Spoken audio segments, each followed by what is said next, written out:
Up on FTC Recap, guests from Team 18219, Primitive Data, joined the show as we have our headlines. An AMA interview with Primitive Data about their ultimate goal robot that was a world record setter. And we've got fun trivia for a chance to win a $30 gift card to the supplier of your choice. All this and more coming up on FTC Recap. Giving you a voice. Making it loud our own way. Welcome to the fun. Hey everybody, it's Tyler, and I'm excited to tell you about a new scholarship that we're going to be offering through First Scholarships program called the Fun Future Educator Scholarship. There'll be 2 scholarships starting at $500 each, and you can apply at firstupdatesnow.com/FES21.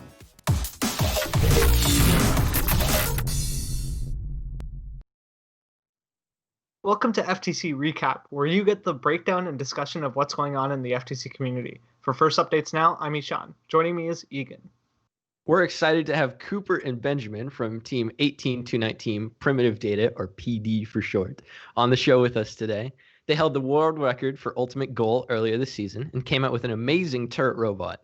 They ranked 4th in the FTC Top 25 December show, and we're excited to talk to them about their robot and design process later in the show.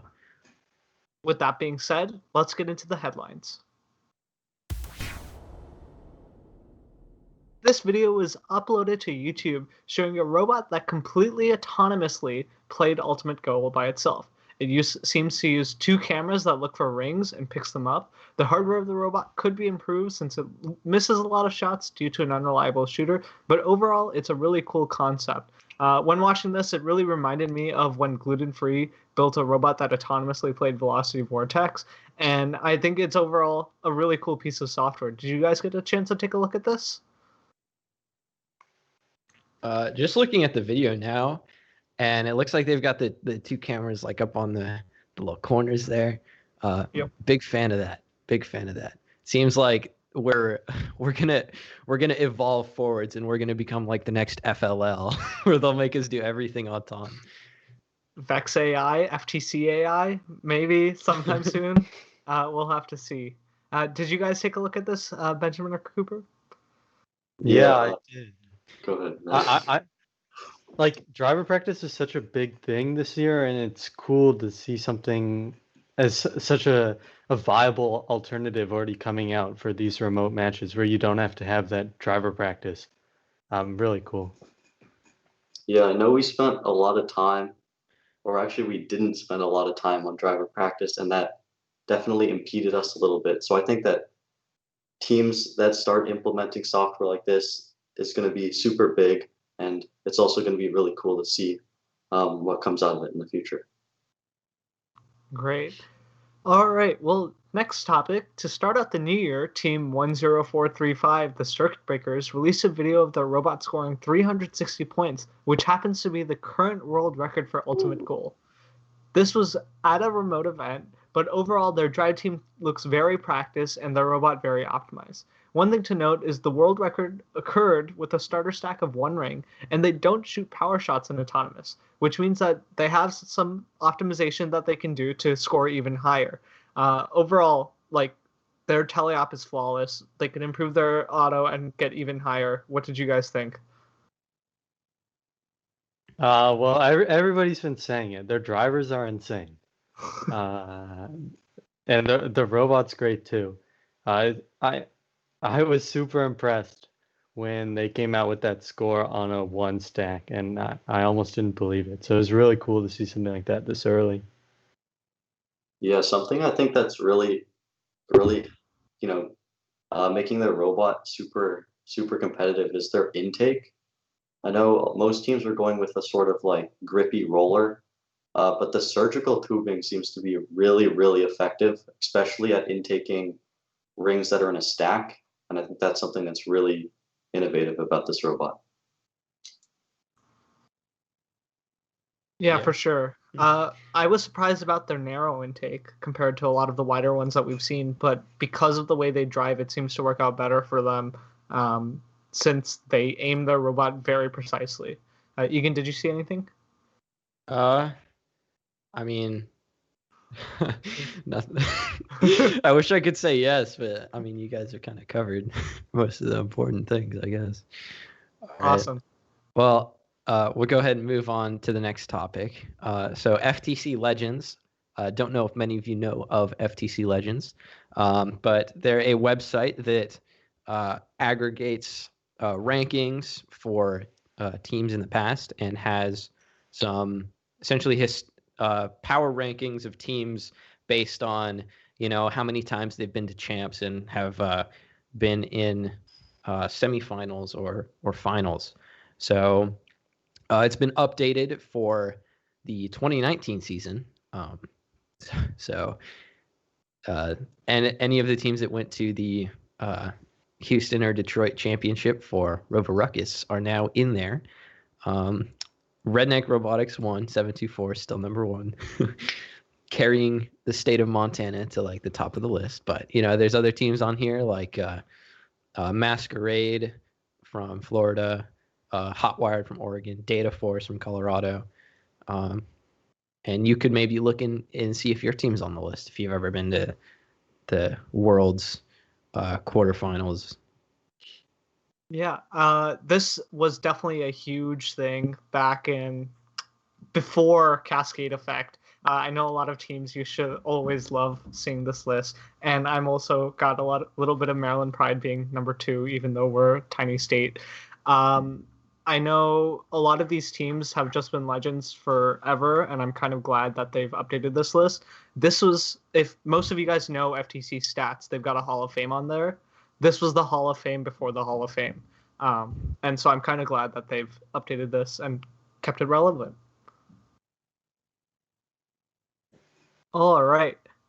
Next topic. Earlier this week, our producer Tyler announced on the First Updates Now Discord that Fun will be providing a future educator scholarship to high school or college students pursuing a degree in education. Tyler, do you want to talk a little bit more about this? Yeah, sure. I can jump in a little bit. So long story short, the Fun founders, who are myself, Mike, Justin, and Christine, Mike, Justin, and Christine are actually all educators, and I'm actually an educator dropout. I originally went to college for education and dropped out of that. But we're just super passionate about education. We looked at what scholarships were available in FIRST, where we could maybe fill a need for things, and education came up. We looked through all the scholarships in FIRST, and out of the $85 million or whatever is available, none of them are specific towards anybody who wants to go into education. We thought that was kind of odd and strange, and decided, as Fun starts to grow, as we get more support from you, the community, and from a couple sponsors that we're bringing in, we have a little bit of funds to allocate this. So we decided to do 2 $500 scholarships each. And we've actually opened up the funds as well too for the community if they want to donate more. We already have over $500 donated for that. So we're just going to keep adding on to those totals. We had a conversation in our crew chat, and I think the idea is if we reach 3,000 total, we're going to break it into a third scholarship. But otherwise, that's the way it is. It's available to anybody who's a junior, senior, or if you're in college right now pursuing a undergraduate education degree at a accredited university, you can apply, and it's open through March 31st. Cool stuff. Well, thanks, Tyler. All right. And moving on to the FTC champs.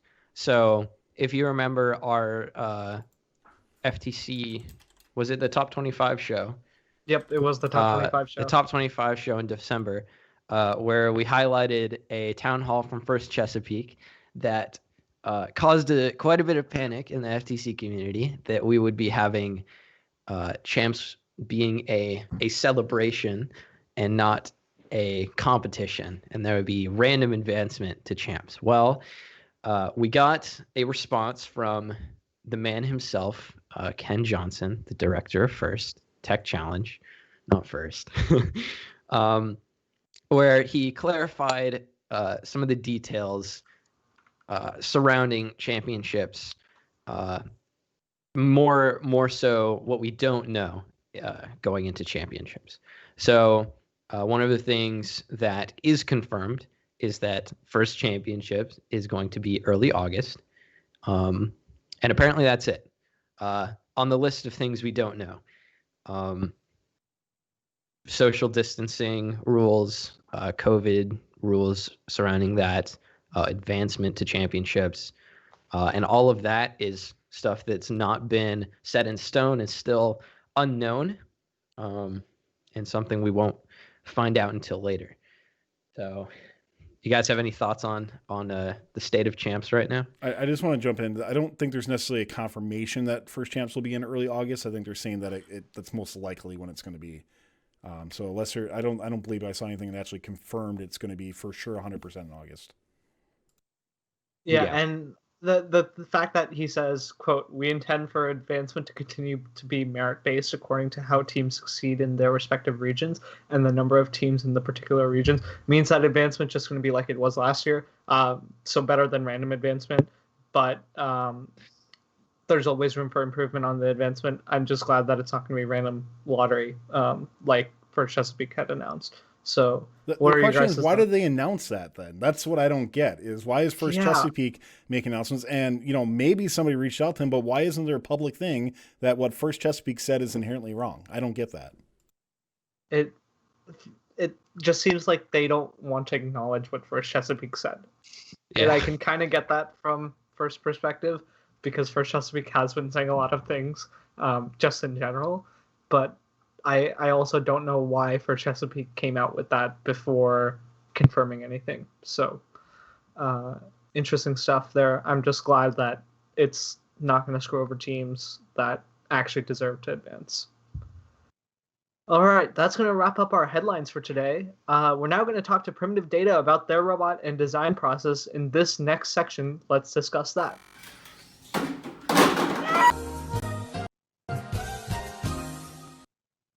For those of you just tuning in, joining us on the show today are Cooper and Benjamin from the team 18219 Primitive Data. They held the world record for ultimate goal earlier this season and had an incredible turbo robot. Their team ranked 4th at the December top 25. If you have questions for them, make sure to tag at First Updates Now in the chat. To start us off, could you tell us a little bit about your team? Where are you guys from? How old is your team? How many members? Stuff like that. All right. So our team is from California.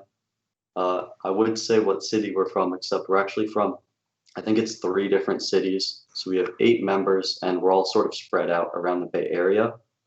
And so we are a rookie team. We have a 1800 number, but 6 out of our 8 members have done FTC before, and we were all on different teams, and we came together to form this team.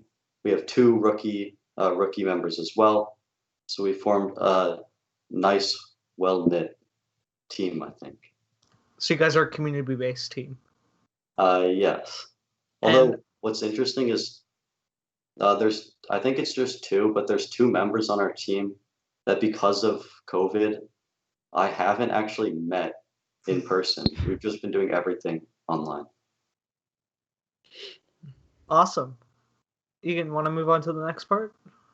Sure. So the robot that you guys showed off in your former world record video, there's some notable things about that. So, the first thing that jumps out right ahead is the antidote sweatshirt in the front. No, the turret on the robot.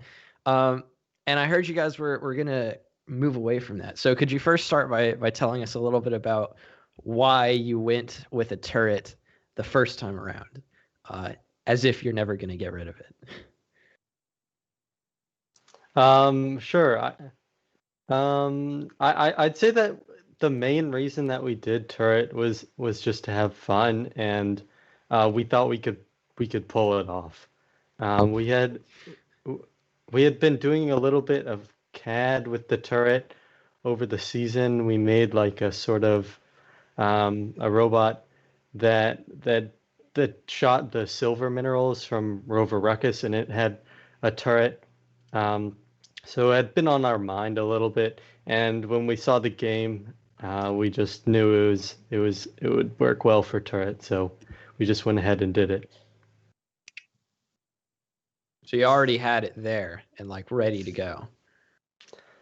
I wouldn't say it was ready to go, but we definitely had some of the design things down that we would do if we did a turret. Yeah, I Okay. think a lot of it stems from, so we have our six-wheel drive. So obviously that doesn't give us the sort of maneuverability that a mechanism would. And I think a lot of this comes from, we really wanted to try and take some of the concepts that work really well in FRC and bring that to FTC. So in FRC, there's a lot of emphasis on defense. There's way more common to see turrets in FRC. And so a lot of our thinking this season was like, okay, let's try using a six-wheel drive. Let's try using a turret. Unfortunately, events aren't in person this year, so we're not really able to see how well that would actually work out. So why? So you wanted the six-wheel drive for defense, I'm assuming, right? Yeah. And I saw on your YouTube channel you had released that over the summer. Is that design something that's open source? I know we'll talk later about open odometry and some of the other stuff you've done, but could you tell us a little bit more about that six-wheel drive that you have?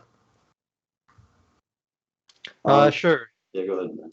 So the six-wheel drive, the CAD is not open source. I believe in the FTC Files Discord, we released an excerpt from our notebook where we show the development process of that.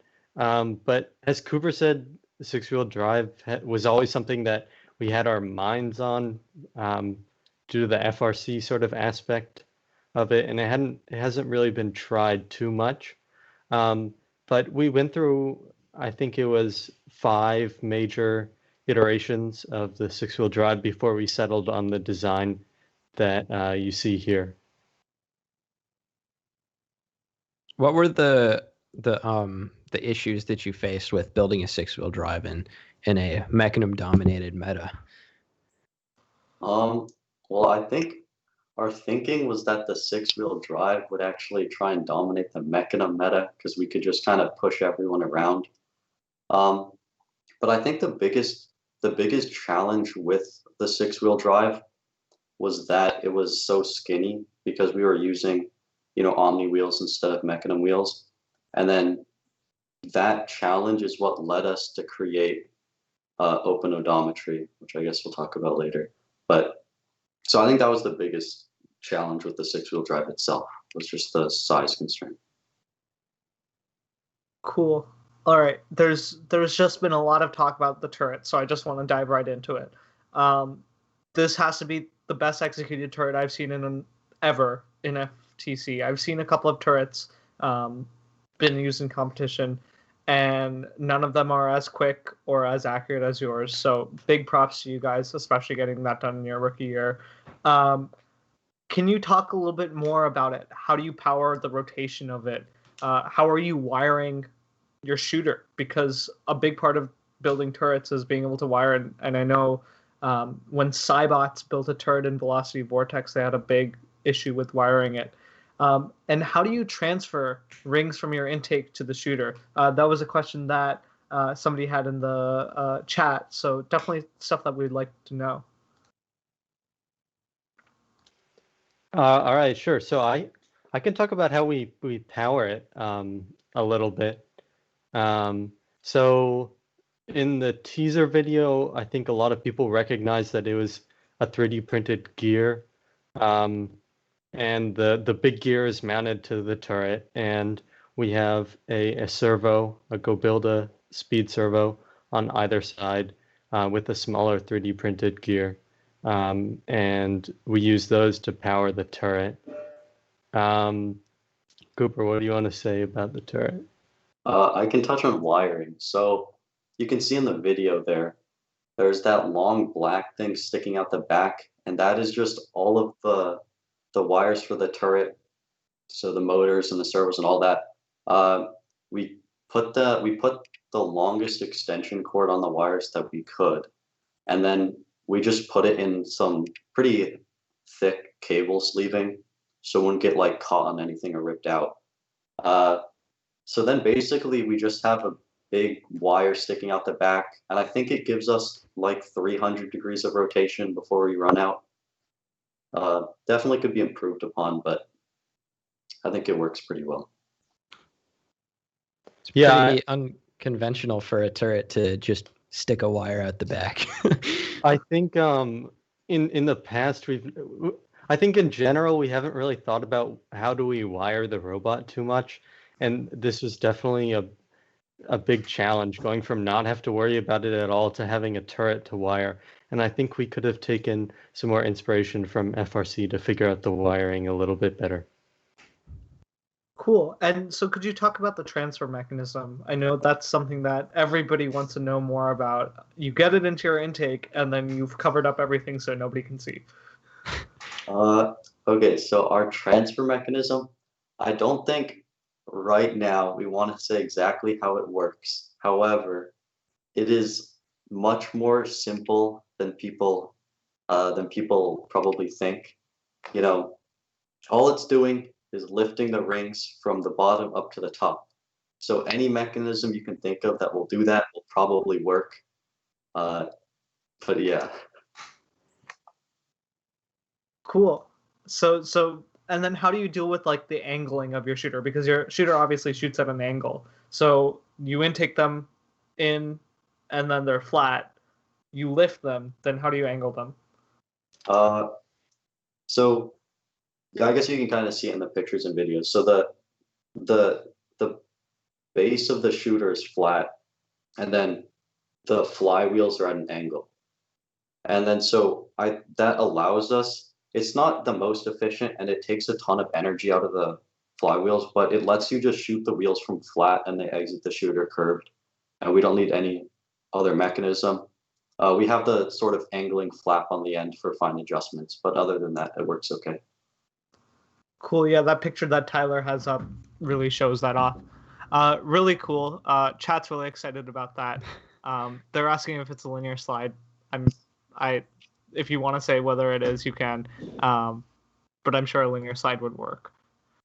All right. Chat, just a reminder, we do have fun trivia coming up after this. If you want to play fun trivia, go to the fun Discord and join Call-in Channel Q. We'll be picking somebody to play fun trivia against Egan later tonight for a chance to win $30 to the supplier of your choice. All right, Egan, want to move on to the next part? Sure. Yeah. So we've had a couple questions about your design process. So, like, what does it look like at a PD virtual meeting when you've got the two people that you've never met in person before, and you're like, okay, guys, we're going to build a robot. How do we build a robot? You know, so where do you go from there? And specifically a question from Arush. What is your design process like, and how much do you stick to it? How many iterations did your turret go through? And did you take inspirations from early season teams throughout this season? It's a pretty loaded question for you. So I'd say definitely it's pretty evident that we're CAD heavy. So CAD everything first. We have 4 members that do CAD, so we have a lot of manpower for the CAD. And I'd say really the first thing that we try to do is just figure out what our overall design is going to look like for the season. So on kickoff day, we decided that we were going to do turret, 6-wheel drive, some sort of roller intake. And then we started figuring out how are we going to implement that? And I'd say really what we do is we just try things out in CAD, almost like prototyping in CAD and figuring out what we think would work the best. While we would want to do some actual prototyping in person this year, we really had to go fast for our first tournament, so we didn't have time to do that. Cooper, you want to add on to the Sure. process? I think a lot of our design process operates on the idea that if you CAD it right, then you won't have to iterate a lot when you actually build it. So we just spend a lot of time in CAD, a lot of revisions, and then when we finally have something that we like and we know, or at least we think will work, then we go and build it. And so far we've gotten pretty lucky and it has worked. we're able to sort of supplement that by doing a lot of research into what other teams have done in the past. Like, so for the turret, for example, tons of teams have done turrets for FRC. So we looked at sort of what they were doing, how their turrets were effective, what made them not effective, and then we integrated that into our own designs. Yeah, I definitely say like researching is something I don't know if it's really as popular as it should be in the design process. In our notebook for each of the subsystems, or at least the major subsystems, we always have a meeting in there where we research what's been done in FRC and FTC in the past. Awesome. And so you said you stayed away from physical prototyping because of COVID. What other changes have you guys had to make? I mean, I know you're a first-year team working together, but like compared to how some of you may have worked in previous seasons, what other changes have you made so then you guys can actually be successful in building a robot? I think we have a really loose schedule, which is something that I think it's helped us a lot, even though it might seem like it would be detrimental.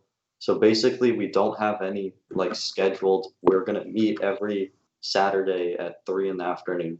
We're always talking to each other, we're always communicating digitally.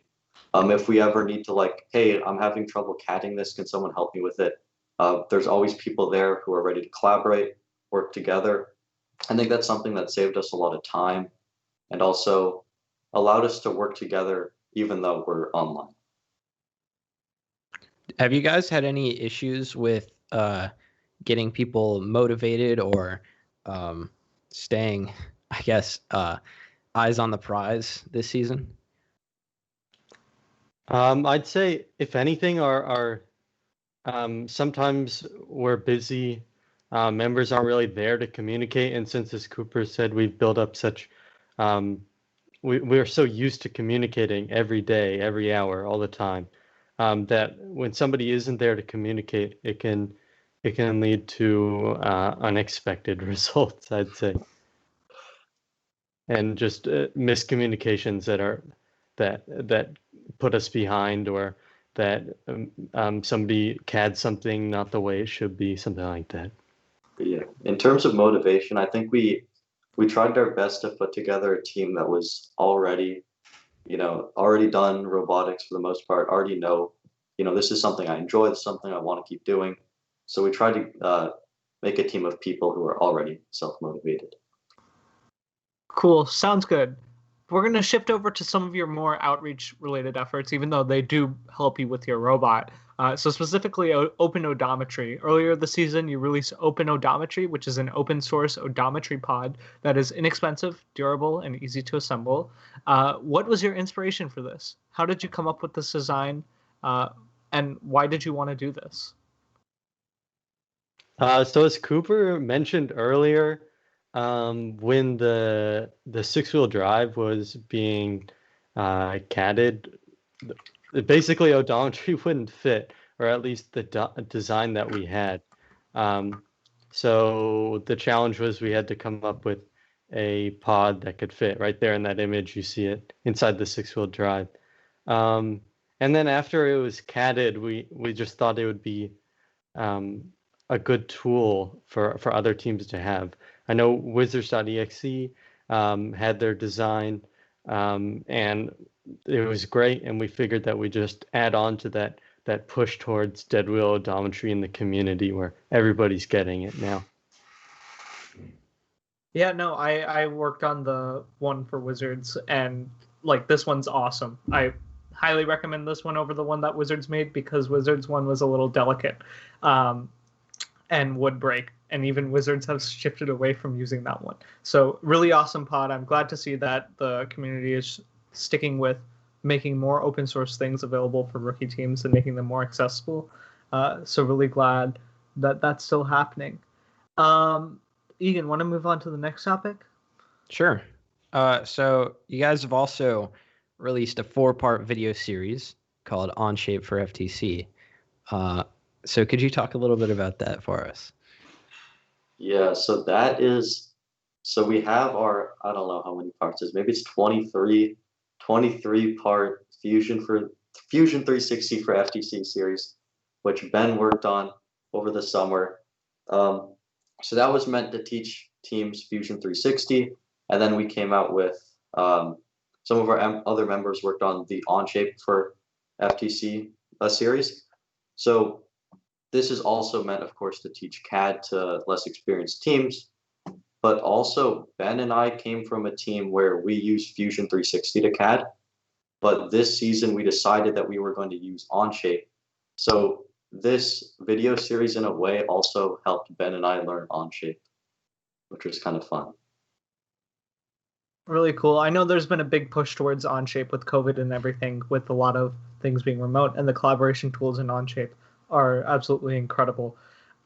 Just some questions from the chat. How wide is, I'm assuming, the 6-wheel drive base side? The internal width between the two plates is 50 millimeters. Cool. And then we had another question about how many iterations did you go through for the turret? 1. Great. Well, one build. I'd say in CAD there was a few, especially over the summer. There was at least 2 over the summer. Yeah. Great. Just a reminder, make sure to join the First Updates Now Discord channel and join the call-in channel queue if you'd like to play trivia against Egan for a chance to win $30 to the supplier of your choice. We've got some awesome questions today, and it's going to be a lot of fun. I think that's going to wrap up our questions. Chad, if you have any last-minute questions, just tag at First Updates Now, and we'll try to get them. Just to end this off, is there anything else you guys want to plug? Anything we didn't talk about? What's the future of your robot? Because talking to you offline, turret may not be the move in the future. Want to talk a little bit about that? And how can people contact you if they have any more questions? All right. So first, the future of our robot. Well, we don't have a robot anymore. The one in those videos it's disassembled now. We're currently working on building our new robot, which hopefully will be done soon. But yeah, I'm trying to remember here. For contacting us, Discord is always good. You can find both Ben and I on the FTC Discord, or you can email us at ftcprimitivedata@gmail.com, I believe. And also, I think that we're coming out with Open Odometry V3 very soon. So stay tuned for that. There may or may not be a metal version. So yeah. Awesome. And why did you decide to move away from the turret? I know that's just something that people are going to ask. I can't really say if we did or didn't. Okay. No leaks. Leaks. All right. Yeah, awesome. we're definitely in a tough situation with the in-person or virtual. We're sort of confused on what to do. All right. I've got one last question from the chat for you guys. It's from Ant-Man7. So whose artwork in the background is better? Is it Cooper's or Ben's? Let's take a look at each one full screen real quick. Yeah. We got some nice gray tones there. I think it's Cooper's. I think it's Cooper's. You're voting against yourself. What do you have going on in the background, Benjamin?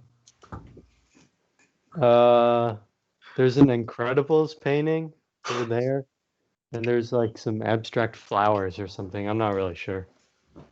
Ooh. My dad worked on the Incredibles movie, so that's why that's there. Oh, that's awesome. What did he do on it? That's pretty sweet. He did like some development of animation software. I'm not exactly sure. That's badass, man. That's so cool. By the way, poll in chat. Vote. Who do you think has better artwork in the background, Cooper or Benjamin? Poll is open for the next minute, as we'll be. You can spend fun bucks to vote more. Yeah. Yeah, you can. Oh my gosh! For how much fun bucks are worth. So, dude, Cooper's gonna win. No chance. Yeah, Cooper's winning right now, 15-3. I spent my 2,500 fun bucks on you, Cooper. I also do want to add as an aside, whenever like more live matches start, apparently we can now start wagering fun bucks on like who's going to win matches and that sort of thing. So I'm very excited to do that once once more competitions start, so we can actually have people. We did that with the Minecraft XRC thing, and people were literally just wagering fun bucks, and you'd win more fun bucks, obviously, if you won. So apparently we're teaching sportsbook betting to our youth these days. Cooper definitely won with 21 votes, and Egan decided to contribute 10 of those votes. So congrats to Cooper's painting in the background. All right, we're going to shift over to fun trivia. Tyler, do we have our caller? Yeah, I'm just going to pull somebody on the fly, so hopefully they're ready to go. Usually I try to prep somebody in. But we got caller number, take a look, caller number 2, it looks like. And I believe that is PSJ. PSJ, are you there? I'll give him a minute. I think so. I think he's having problems unmuting his microphone, though. Cool. We'll see. So, Egan, how are you feeling about trivia, by the way? Egan, how are you feeling about trivia? How am I feeling about trivia? Yeah. I got some complaints about when I wrote the questions a little bit ago that they were too hard. And then before, it seemed like I would have gotten them if I went through. So I don't know. We'll have to see how difficult the questions are. I'm sure they're pretty good this time, though. I've resisted the ability to look in the tab on the spreadsheet here. It's one click away. All right, well, we'll see if PSJ can join one last one. We're going to have to go to somebody else. I did give you specific permissions to PSJ, so not sure if it's on my end in regards to that. But if not, we're going to have to pull in one of the other couple people that are in. Once, twice, sold. Sorry, PSJ. Oh, hold on. Are you there? I can't hear you at all. I see you speaking, but I can't hear you, man. Hold on. Maybe it is my end. All right, I think my Yep, we can hear you. No, my you can hear Wi-Fi me. is a little fishy. All right, give me just a second here. Sean, make sure you mute on Skype if you don't mind. All right, so PSJ, do you know how trivia works, by the way? I'm pretty sure you asked me a question and I have some time to answer it. And, Well, kind of. We'll go through this yeah. on here. So there's going to be 5 questions that are going to be asked on here. Some are first, I think all are first related this time. So you're going to want to answer them as quickly as possible because time is a factor in this. So you can't, go Google it, that sort of thing like that, right? No cheating in what we do. So here's what you do is, once again, you're going to answer the questions. Whatever answer you give is what we take. You can say pass, which means we'll go back to it. If I remember, because I forget half the time. But with that said, we'll come back to it. But any other answer you give, that is what we take. But time is the tiebreakers, and we do tie quite often. So if you want to win, make sure you go as quickly as possible. Ishan, did you want to ask the questions, or you want me to? Sure, yeah, I'll ask the questions. All right, go ahead, man. You can take off his headphones and make sure he's not going. I actually can't hear Sean through Skype. Perfect. So I think That I'll works. take him off just in case. All right, thanks, man. So, all right, and then Sean, take it away. I'll start the timer for you. All right, we're going to get started in 3, 2, 1, go. On which TV channel did the 1996 First Robotics World Championship take place? Oh, yikes. Pass. I'm going to pass. In which state was the Skystone World Record achieved? Iowa. How many FTC teams are in the Viperbots organization? Closest wins. 10. Name one state that FTC does not have a program in. I'm going to pass. How many fun FTC region recap videos have been released on YouTube for the Ultimate Goal season so far? 3. Go back top. All right. On which TV channel did the 1996 First Robotics World Championship take place? ESPN. I don't know. Name the one state that FTC does not have a program in. I'm going to say Kentucky. All right, and that is time. All right, how do you think you did? Probably an F. Probably an F. All right, we'll see. Let's get Egan back on. Egan, can you come back on the call? All right. Great. Egan, you know the rules, right? You can pass I hope once. so. You can pass once. Time is the tiebreaker. And we're going to go ahead and get started in 3, 2, 1, go. On which TV channel did the 1996 first Robotics World Championship take place? Ooh, pass. In which state was the Skystone World Record achieved? New Hampshire? How many FTC teams are in the Viperbots organization? Ooh, I want to say 8. Name the one state that FTC does not have a program in. Ooh.